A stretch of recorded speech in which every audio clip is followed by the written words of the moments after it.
Pasukan pertahanan Israel tampaknya salah langkah dengan nekat melakukan agresi ke Lebanon Selatan. Pasalnya perlawanan Hizbullah Lebanon telah memasang berbagai jebakan untuk memberikan sambutan kepada para pasukan IDF.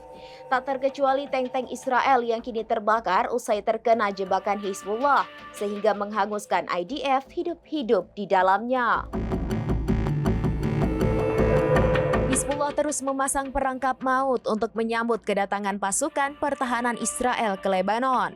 Adapun jebakan maut itu untuk menghalau pasukan Israel masuk ke Lebanon. Akibatnya tentara IDF tewas diselimuti kobaran api di dalam tank-tank yang mereka kemudikan. Dikutip dari Al-Mayadin.net via Tribun News pada Kamis 17 Oktober 2024, dua tank Merkava hancur seusai masuk jebakan Hizbullah di Lebanon Selatan.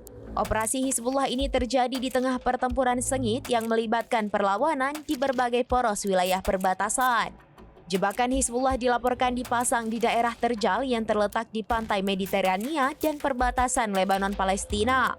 Wilayah itu disebut menjadi titik penting bagi kemajuan kendaraan lapis baja Israel ke Lebanon. Namun di daerah itu pula Hizbullah memasang jebakan hingga mereka dapat menyaksikan kehancuran tank Israel. Hizbullah pun dilaporkan meluncurkan rudal anti-tank ATGM yang menggempur kendaraan lapis baja Israel tanpa ampun. Perlawanan Lebanon membakar tank-tank tersebut yang mengakibatkan tewasnya tentara IDF seketika.